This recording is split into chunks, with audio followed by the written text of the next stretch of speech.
Boa noite. Como é bom estar na casa do nosso Senhor, não é verdade? Que bom é poder celebrar o nome de Jesus Cristo. E eu acho que está um pouco alto o microfone, tá? Acho que tem que dar uma baixada agora. Que bom é celebrar o nome do nosso Senhor Jesus Cristo. Amém, irmãos? Foi tão bom cantar, entoar louvores ao nosso Senhor, a presença dEle entre nós. Somos a igreja de Jesus Cristo. Isso é um privilégio. Não é força dos nossos méritos, não é a nossa capacidade, é a graça de Jesus Cristo, é o sacrifício perfeito, é o sacrifício definitivo de Cristo na cruz, que nos tornou filhos, que nos tornou com Cristo co-herdeiros. E como somos gratos porque somos essa família, a família de Jesus, amém? Queridos, no próximo sábado nós faremos uma ação muito linda, muito linda. A juventude dessa igreja vai ser assim o nosso PG sábado que vem. Nós vamos sair pelas ruas, abençoando pessoas neste frio. Nós estamos numa campanha muito linda. Eles também sentem frio. Se você ainda não fez a sua oferta, faça a sua oferta. Coloque 21 centavos no final, da sua oferta, para que a igreja consiga entender que essa oferta está direcionada a essa campanha. A juventude da igreja, aliás, toda a igreja está convidada para participar com a gente dessa ação. Vamos pelo centro da cidade, vamos espalhando o amor de Jesus Cristo, o nosso Senhor. Nós já compramos, cadê a irmã Ana Gatter? Eu acho que está aqui, ó. Irmã Ana, nós já compramos acho que 30 cobertores, não foi isso? 34, o irmão Ricardo está dizendo, 34 cobertores que nós já compramos, mas queremos comprar mais, queremos abençoar mais vidas. Então, se você quiser fazer parte dessa campanha, ajude o nosso Ministério de Juventude, Ação Social também, que está unido à juventude nesse grande projeto, tá certo? Semana que vem, sábado à noite, a juventude vai sair a campo, espalhando amor, vestindo os que estão com frio. Eles também sentem frio, amém? Quero convidar você a abrir sua palavra, a palavra de Deus. A Júlia já está me corrigindo ali. A palavra de Deus, a sua Bíblia, em Efésios capítulo 2. Efésios capítulo 2, a partir do verso 11. Enquanto você está procurando aí o texto de Efésios capítulo 2, a partir do verso 11, queria fazer um rápido relatório do culto que nós tivemos pela manhã lá em Itaipava. Hoje nós demos o primeiro passo na Granja Brasil. E foi um culto muito especial, irmãos, muito especial. Saímos da fazenda em Pedro do Rio, não tínhamos ainda um endereço em Itaipava, hoje nós temos um endereço. Então, no centro de convenções, lá na Granja Brasil, que já é um condomínio, que é um campo missionário. Eu mesmo fui ali no condomínio, já espalhei os convites, vai lá na igreja, vai conhecer às 10h30 da manhã, todos os domingos. E hoje, para a honra e glória do Senhor Jesus, nós tivemos, se eu não me engano, 3 ou 4 conversões no culto desta manhã. Então, ficamos muito felizes por tudo que aconteceu nessa manhã, nosso primeiro domingo lá, de muitos outros que virão. Então, se você conhece alguém em Itaipava, próximo de Itaipava, e você quer ver essa pessoa entregando o coração ao Senhor Jesus, convide essa pessoa para estar com a gente na igreja todos os domingos lá em Itaipava, às 10h30 na Granja Brasil. Amém? E eu quero agradecer muito a CIB, igreja mãe da nossa igreja, pela oportunidade tão incrível, tão especial de plantar mais uma nova igreja, mais um novo lugar de esperança. Toda vez que se planta uma igreja, se planta uma nova esperança. E nós somos gratos a Deus por mais um endereço onde se proclama o Evangelho de Jesus Cristo. Amém? Vamos abrir a palavra então, eu acho que você já encontrou, no texto de Efésios, capítulo 2, a partir do verso 11. Quem encontrou aí, digam um amém bem forte. Leio então para vocês a palavra de Deus. Diz assim: portanto, lembrai-vos de que no passado, vós gentios, por natureza, chamados incircuncisão, pelos que se chamam circuncisão, feita pela mão de homens. Estáveis naquele tempo sem Cristo, separados da comunidade de Israel, estranhos às alianças da promessa, sem esperança, sem Deus no mundo. Mas agora, em Cristo Jesus, vós que antes estáveis longe, viestes para perto pelo sangue de Cristo, porque Ele é a nossa paz. Irmãos, como nós precisamos ouvir isto nestes nossos tempos. Ele é a nossa paz. E veja a grandeza do verso 14. De ambos os povos fez um só, e derrubando a parede de separação, em seu corpo desfez a inimizade. Todas as vezes que nós construímos muros de separação, estamos invalidando o sacrifício de Cristo na cruz. E quantas vezes nós construímos muros de desunião, de desarmonia, de ódios que são às vezes destilados pelas redes sociais, pelos nossos próprios lábios. Mas diz que de ambos os povos fez um só, e derrubando a parede de separação, em seu corpo desfez a inimizade. Isto é, a lei dos mandamentos contidos em ordenanças, para em si mesmo criar dos dois um novo homem, fazendo assim a paz. E pela cruz reconciliar ambos com Deus em um só corpo, tendo por ela destruído a inimizade. E vindo ele, proclamou a paz para vós que estáveis longe, e também para os que estavam perto, pois por meio dele ambos temos acesso ao Pai no mesmo Espírito. Assim, não sois mais estrangeiros, nem imigrantes, pelo contrário, sois concidadãos dos santos e membros da família de Deus, edificados sobre o fundamento dos apóstolos e dos profetas, sendo o próprio Cristo Jesus a principal pedra de esquina. Nele, o edifício inteiro, bem ajustado, cresce para ser templo santo no Senhor, no qual também vós juntos sois edificados para a morada de Deus no Espírito. Amém? Vamos falar com Deus? Vamos fazer a nossa oração neste momento, colocando as nossas vidas diante do Senhor. Queria que você fechasse os seus olhos e fizesse daí onde você está a sua própria oração. Se você está na sua casa agora, acompanhando esse culto, faça também aí com a sua família essa oração, colocando a sua vida diante do Senhor, diante da palavra dEle. Toda vez que a palavra de Deus é exposta, é a própria voz de Deus que está sendo ouvida. Amém, irmãos? Vamos falar com Deus? Feche os seus olhos aí. Deus, muito obrigado por mais uma noite na Tua presença. Somos tão gratos, ó Deus, porque estamos aqui para louvar o Teu santo nome. Mas também, Senhor, estamos aqui para ouvir a Tua voz. Que o Senhor fale aos nossos corações. Deus, abra os nossos corações para acolher a Tua palavra nesta noite. No nome de Jesus.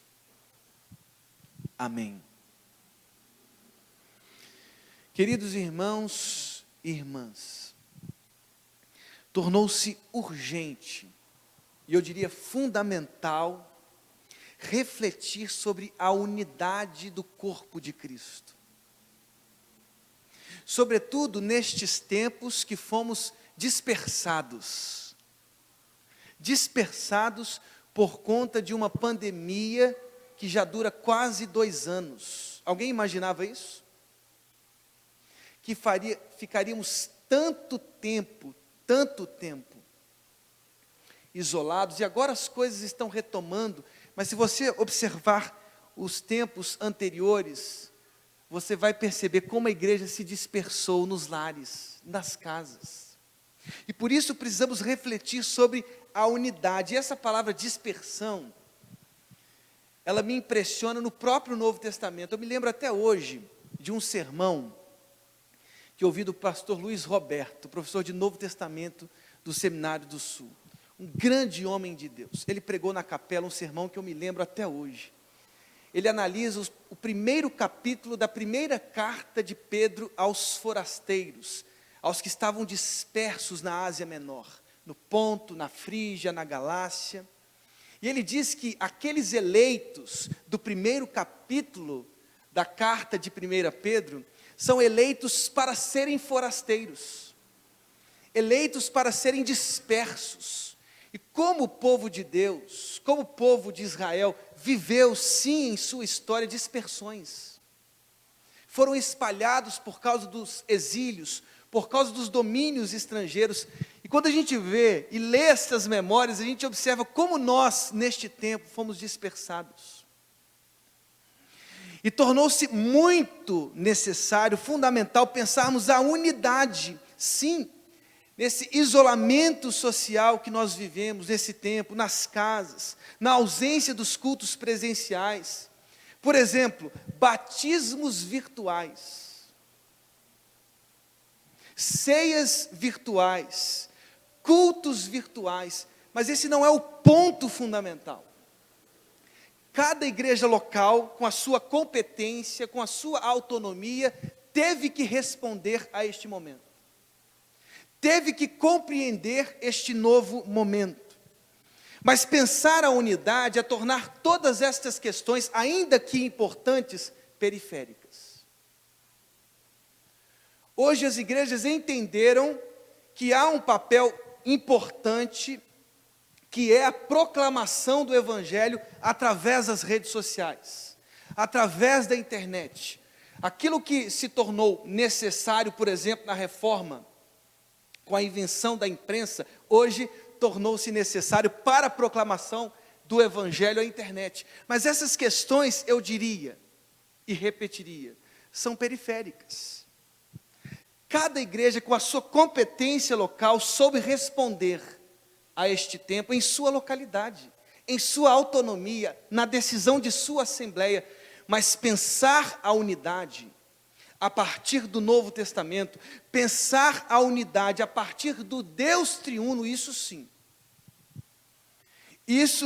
é fundamental, isto é importante, esta é a coisa mais importante que nós precisamos pensar, inclusive a partir de Efésios capítulo 2, como a igreja se mexeu nesse tempo, pequenos grupos multiplicadores através do Zoom, reuniões através do Zoom, discipulados, reuniões administrativas pelo Google Meet, pelo Teams da Microsoft, muitas coisas que nós fizemos para lidar com este momento, mas essas questões ainda são periféricas, porque o que é central, o que é essencial, é pensar a unidade da igreja à luz da Escritura, é pensar a unidade da igreja à luz do Deus Trino, Deus Pai, Filho e Espírito Santo.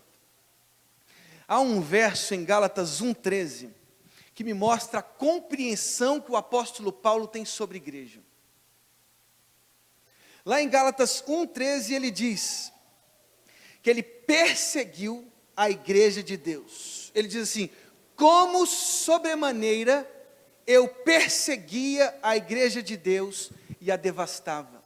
Veja como Paulo chama a igreja de Deus, igreja do nosso Senhor. Veja a radicalidade das palavras do apóstolo Paulo, ou seja, não é qualquer ajuntamento social, não é uma ONG, não são forças sociais que fazem a igreja de Cristo, não são forças financeiras que fazem a igreja de Cristo, não, a igreja de Cristo, ela nasce no alto. Há um teólogo italiano chamado Bruno Forte, um dos principais. Ele diz assim: a igreja não nasce de baixo. Ela não nasce de uma exigência de sociabilidade amadurecida, não. A igreja vem do alto.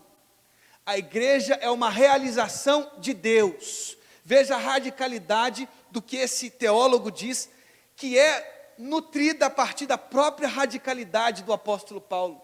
igreja de Deus. Nós somos, irmãos, a igreja de Deus. Nós somos uma igreja quista, desejada por Deus, uma realização iniciada, mas não acabada. Deus está nos fazendo, Deus está construindo. Aquele que começou a boa obra em nós, há de completá-la até o dia de Cristo Jesus. Por isso é tão necessário pensar a unidade dessa igreja. Não somos um ajuntamento social qualquer, não, somos a igreja de Deus. Não somos forças financeiras, forças sociais, forças políticas, forças ideológicas, não, somos a igreja que vem do alto. Somos uma igreja desejada pelo próprio Deus. Somos o plano de Deus. Somos parte do plano de redenção do nosso Senhor. Igreja de Deus. E como somos igreja de Deus, preciso frisar algumas afirmações, preciso ressaltar algumas afirmações que são necessárias para a nossa compreensão de igreja. Primeiro, Deus é Deus triuno. Há uma radical unidade amorosa entre o Pai, o Filho e o Espírito Santo. De eternidade em eternidade, o Pai, o Filho e o Espírito Santo se amavam, se amam e se amarão. Esta unidade do Pai, do Filho e do Espírito Santo, segundo, transbordou na criação. O Pai, o Filho e o Espírito Santo, no ato criador, haja luz, haja firmamento, separem-se as águas, forme a porção seca. No ato criador, na voz proferida pelo próprio Deus, pelos lábios de Deus, a palavra de Deus pronunciada, o próprio Cristo, palavra encarnada, o Espírito que pairava por sobre a face das águas, temos ali no ato criador o Pai, o Filho e o Espírito Santo, trazendo toda a realidade, toda a criação à existência. E lembrem-se, o Deus Pai, Filho, Espírito Santo, que se amam de eternidade em eternidade, as pessoas do Pai, do Filho e do Espírito Santo transbordaram na criação. Somos a imagem desse Deus. Aliás, como diz um pai da igreja, Cirilo de Alexandria, somos a imagem e semelhança do Deus triuno. Ou seja, há no ser humano um impulso para o amor. Amém, irmãos? Há no ser humano um impulso para a unidade, porque somos imagem de Deus. Infelizmente, terceira afirmação, o ser humano quebrou esta unidade. O homem pecou em Gênesis 3. O homem abandonou o propósito de Deus, o propósito da unidade. O homem abandonou o propósito do amor. O homem ouviu o encantamento da serpente, sereis deuses. E aí o egoísmo interiorizou-se na criação de Deus. O homem abandonou Deus. E qual foi o primeiro pecado? Depois, obviamente, de Gênesis 3, da queda, quando eles comeram o fruto do conhecimento do bem e do mal, em Gênesis 4. O assassinato de Caim e Abel. O rompimento da unidade. Aquilo que era para ser família. Uma criação unida, uma criação com um só coração, uma só alma, um só entendimento, uma só fé. Esta unidade, esta comunhão foi quebrada pelo pecado. Vivemos a agonia deste pecado, reverberando nas relações de ódio, por exemplo, que nós vivemos hoje. Estamos reverberando todas as vezes que os nossos lábios proferem ódio, todas as vezes que as nossas redes sociais proferem ódio, o pecado de Gênesis 3. O abandono de Gênesis 3 e a consequente separação promovida pela morte de Abel, pelo assassinato de Caim. Mas o plano de Deus é a unidade. E quando a gente lê o texto de Efésios 2, a gente percebe que em Cristo Jesus, aquela unidade que foi rompida pelo pecado, aquela unidade que foi machucada pelo pecado, aquela unidade, aquela comunhão, o amor de Deus, do Deus Pai, Filho, Espírito Santo, que transbordou na harmonia da criação, que transbordou na harmonia do relacionamento de Deus com os homens com os homens. Esse pecado, esta mácula, foi superada, foi vencida pela cruz do Calvário.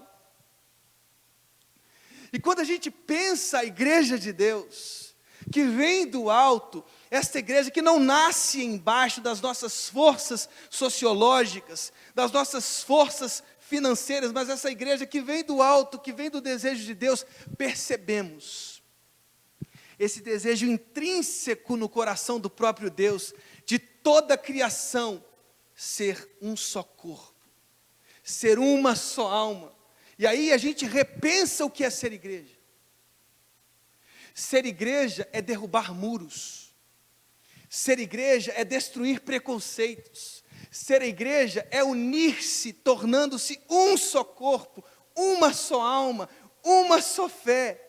Ser igreja é destruir os véus, é rasgar os véus, é não aceitar que esses véus sejam recosturados, que esses muros sejam reconstruídos. Ser igreja é romper as diferenças, é tornar-se em Cristo um só corpo. Não há gregos, não há judeus, não há homens, não há mulheres, somos um. Você compreende a força do que é ser igreja? Quero fazer algumas afirmações a partir desta compreensão de igreja. A unidade do Deus triuno, primeiro, que transborda na igreja, constrói-se sobre o fundamento dos apóstolos, sobre o fundamento dos profetas e sobre a pedra angular que é Jesus Cristo nosso Senhor. Leiam comigo os versos 19, 20, 21 e 22, mais uma vez de Efésios capítulo 2. Diz assim a palavra de Deus: assim, não sois mais estrangeiros, nem imigrantes, pelo contrário, sois concidadãos dos santos e membros da família de Deus, edificados sobre o fundamento dos apóstolos e dos profetas, sendo o próprio Cristo Jesus a principal pedra de esquina. Nele, o edifício inteiro, bem ajustado, cresce para ser templo santo no Senhor, no qual também vós juntos sois edificados para a morada de Deus no Espírito. A unidade do Deus Pai, Filho e Espírito Santo que transborda na igreja e que transborda através da igreja, constrói-se sobre o fundamento dos apóstolos, sobre a pedra angular que é Jesus Cristo nosso Senhor. Esta unidade que transbordou na criação, que foi rompida pelo pecado de Adão e Eva e pelos nossos próprios pecados, esta unidade precisa ser construída a partir de fundamentos claros. Não são forças ideológicas, irmãos, não são forças materialistas que promovem a unidade de um povo, ao contrário. O que nós temos percebido em nossos tempos contemporâneos é que as forças ideológicas têm construído muros. Têm construído discursos de ódio. Têm construído gabinetes, no plural, de ódio. As nossas casas, infelizmente, muitas vezes se tornaram exemplo, imagem desses ódios. Por isso, não são forças sociais, não são forças ideológicas, esse não é o nosso fundamento. Qualquer compreensão que você tenha, é apenas uma compreensão de vida, é apenas uma cosmovisão, é apenas uma realidade penúltima, não tem o tom definitivo da doutrina dos apóstolos. A unidade do corpo de Cristo se constrói sobre este fundamento seguro, o fundamento dos apóstolos, o fundamento dos profetas. O Espírito Santo de Deus inspirou profetas e apóstolos. Inspirou para que eles escrevessem o Antigo e o Novo Testamento. Nós temos nas mãos a palavra de Deus, que é viva, eficaz, mais cortante do que uma espada de 2 gumes, que penetra ao ponto de dividir alma e espírito, juntas e medulas. Sem ela, cometemos os erros mais óbvios e mais claros. Porque, irmãos, é o conhecimento da palavra de Deus, é o conhecimento das verdades de Deus, é o conhecimento dos valores de Deus, é o conhecimento das verdades do nosso Senhor, que fazem uma igreja una, santa, universal. Sem esses fundamentos, as nossas colunas são frágeis. A nossa arquitetura é frágil, a nossa construção é frágil. Devemos, então, construir a unidade, ou sermos construídos a partir da própria palavra de Deus. Quantas vezes eu vejo hoje pessoas criticando a Escritura Sagrada?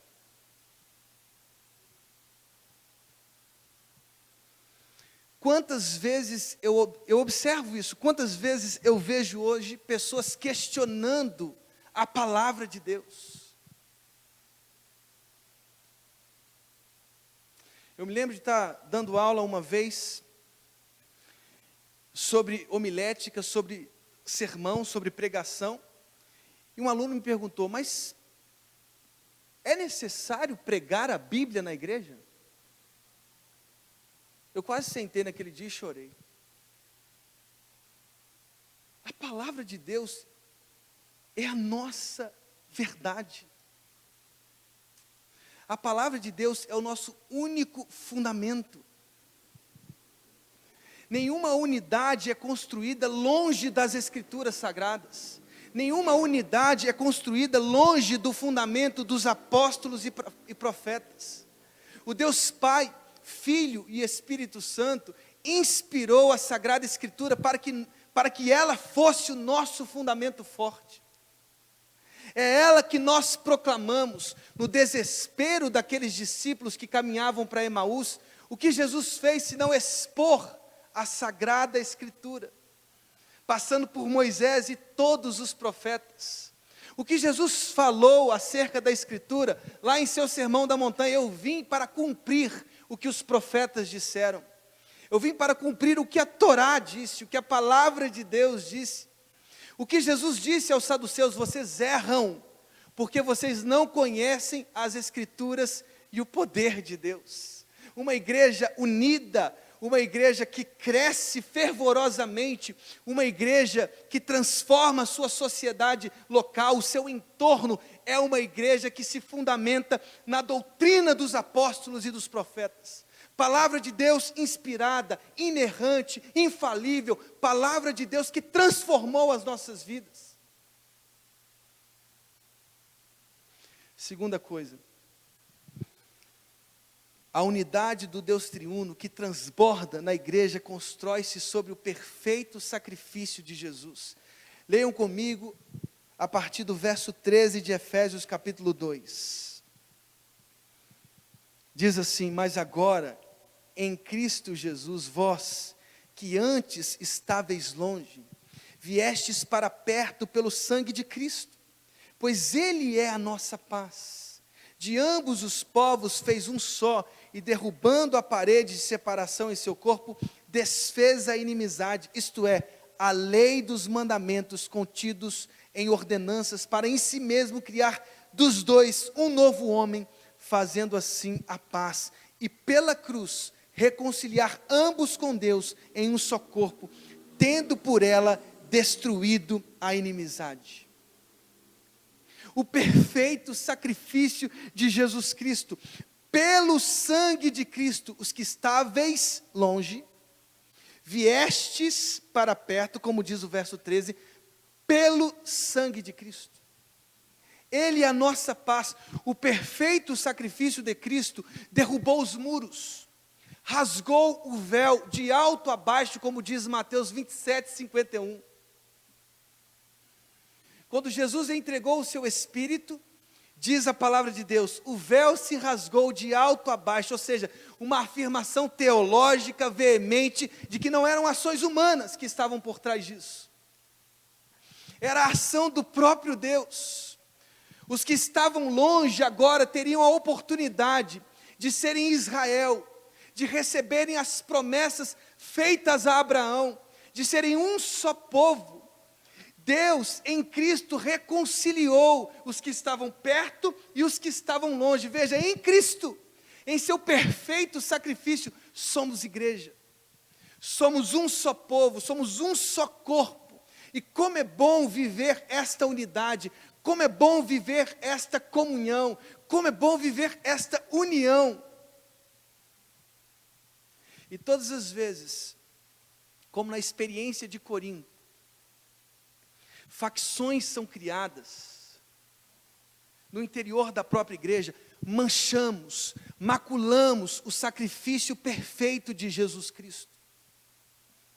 Os crentes de Corinto, eles repartiam o pão divididos, ferindo o princípio da própria Eucaristia, da ação de graça, da ceia do Senhor, o pão, o vinho, que é o corpo entregue em favor dos outros. Eles diziam, eu sou de Paulo, eu sou de Apolo, eu sou de Cefas, eu sou de Jesus. Turmas, facções que dividiam a unidade da igreja. Eles receberam o próprio espírito mundano, secular, das praças, das ágoras de Corinto.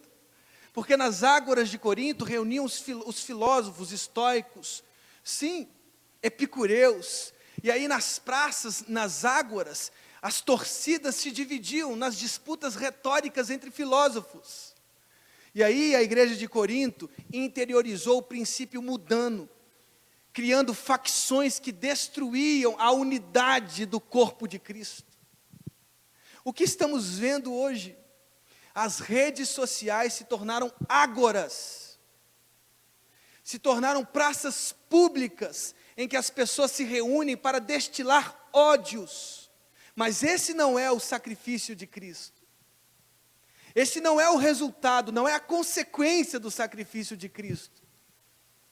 O sacrifício de Cristo nos torna um só povo, um só coração, uma só igreja. O sacrifício de Cristo derruba muros. As nossas ágoras têm mostrado quantos ódios estão dominando os nossos corações. O perfeito sacrifício de Cristo rasga o véu. O perfeito sacrifício de Cristo derruba os muros. O perfeito sacrifício de Cristo nos torna um com Ele. Se vocês foram batizados em Cristo, diz o apóstolo Paulo aos Gálatas, de Cristo vocês se revestiram. A vida de Jesus é uma vida de reconciliação. A vida de Jesus é uma vida de paz. A vida de Jesus são aqueles que promovem a paz. Os que promovem a paz serão chamados filhos de Deus, como nas bem-aventuranças do Sermão da Montanha. Que nós, que somos servos de Cristo, promovamos a paz de Jesus Cristo. Amém, irmãos? Mas uma terceira e última coisa eu digo a partir de Efésios 2. A unidade do Deus triuno, que transborda na igreja, constrói-se pela força do Espírito Santo. Pela força do Espírito Santo. O Espírito Santo é aquele que nos une. Se você abrir comigo, por exemplo, em Romanos, abra comigo Romanos, capítulo 5, verso 5, lá em Romanos 5, 5 diz, ora, a esperança não confunde. Veja como que o apóstolo Paulo é perspicaz aqui. A esperança não confunde, porque o amor de Deus é derramado em nosso coração, pelo Espírito Santo, que nos foi outorgado. O Espírito Santo sempre foi percebido na história da teologia cristã como aquele que une.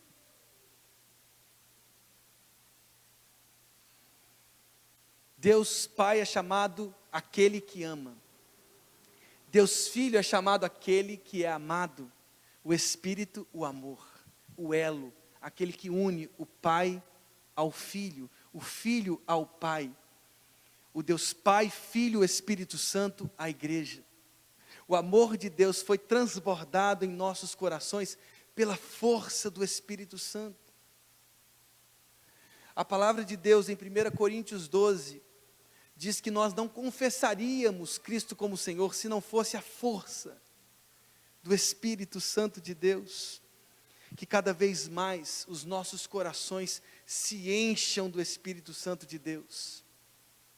Lá em Atos 2 nós temos a conversão de Gênesis 11. Em Gênesis 11, Deus dispersa aqueles homens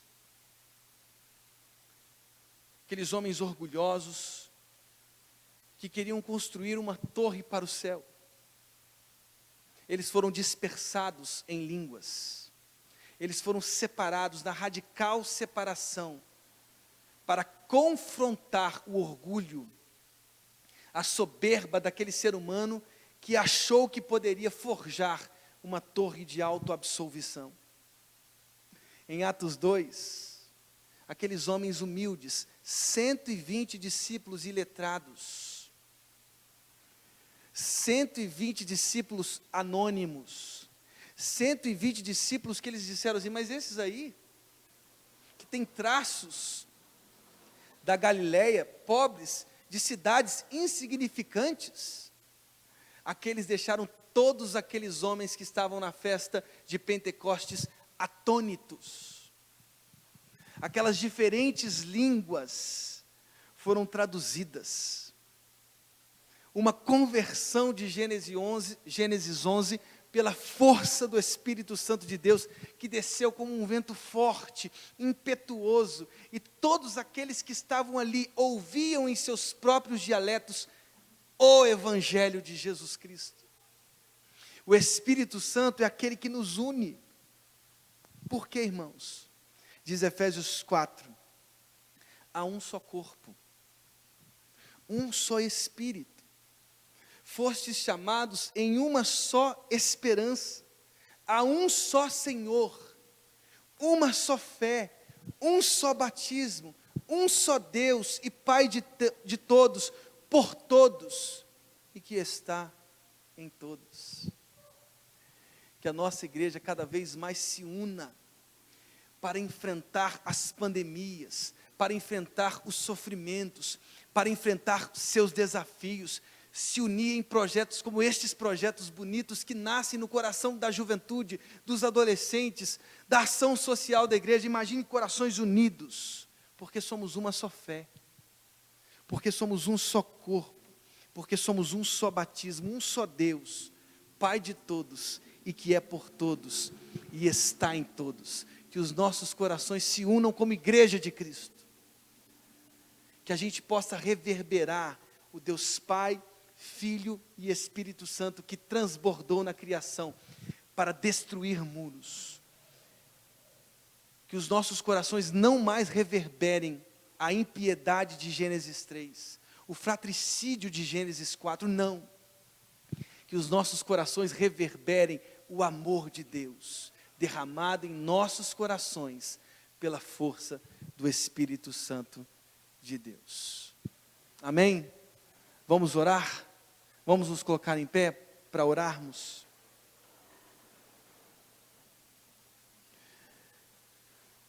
Deus,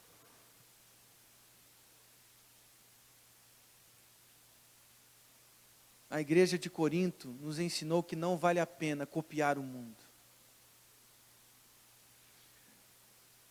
Não vale a pena, Deus, dividir a tua igreja em facções, porque somos um só corpo. Temos uma só fé, um só Espírito, um só batismo, um só Deus, que é Pai de todos. Que a unidade Que a unidade, ó Deus, que o Senhor vive de eternidade em eternidade, transborde nos nossos corações. Que a nossa família aqui, CIB, e as demais igrejas que professam Cristo como Senhor, cada vez mais se unam num único propósito: proclamar a Tua palavra. Proclamar, ó Deus, um único fundamento sobre o qual nós podemos e devemos construir, ó Deus, a Tua igreja. Ó Deus, que os nossos corações vivam esta perfeita unidade, porque somos a Tua igreja. Muito obrigado por esse tempo, muito obrigado por Sua palavra, no nome de Jesus, amém.